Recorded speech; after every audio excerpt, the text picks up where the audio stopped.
Hi, welcome to the Droid Garage. My name is Jay, and today we're going to begin the pre-work on building and 3D printing an SE-2 droid that was featured in Rogue One, a Star Wars story. The build is being sponsored by AceAddity. They have a new filament out, and we're going to be reviewing that in one of the videos ahead.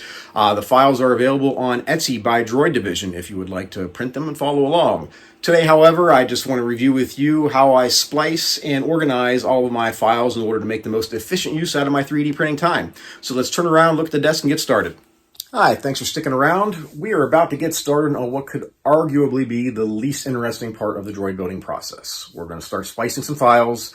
There's really not a whole lot to add. If you search online, there are no lack of opinions on what you should use for infill or your other settings. I will include in the show notes a list of the setting recommendations that come from the Droid Division. The biggest one I can make note of is my first print. I used a 0.4 nozzle and I switched to a 0.8 after that, and it really cuts down the print time. So that's something I can highly recommend. Other than that, you're going to need a lot of filament. AceAddity does sell in bundles of 6. I suggest picking that up. I will include a link in the show notes for that as well.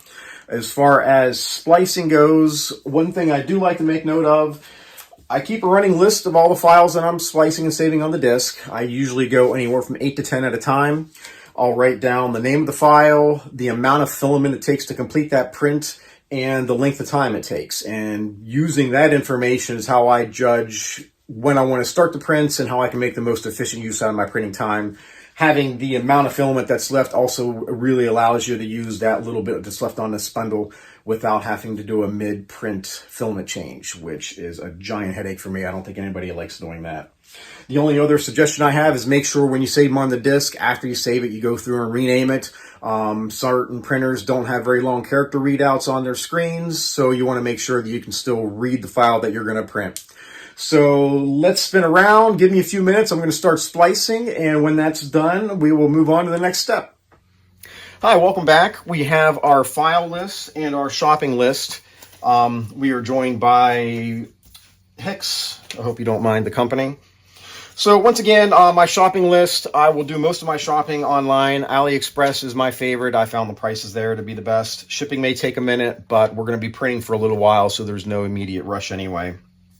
In addition to the various M6 screws and bolts and end caps that we need, there are some support rods. I will buy those locally and cut them to fit once I bring them home. My file list, however, and again, this is my method. If you have your own ways of staying organized, by all means, use what works best for you. I like to make sure that the printer is always running, and this is the most efficient way I've come to get that, to make that happen. So, for example, let's say I start printing this right shin. I will put a little circle by it, and then once it's finished and I take it off the printer and know it's complete, I will put a slash there. And I do that because, let's say, for example, I start this right knee, and then I come back after a couple hours and realize that the print failed. But I don't have 6 hours to spare to monitor to come back and check on it. Maybe I have 3 hours. So I'll come down and print this one. When it's done, I'll cross it off.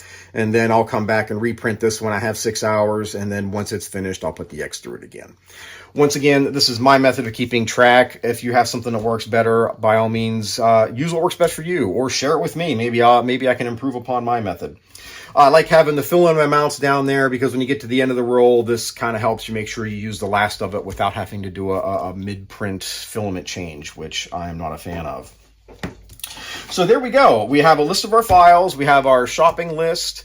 I am going to get started printing. So next time I see you, I will have a few finished prints to work with, and we'll get started on post-processing.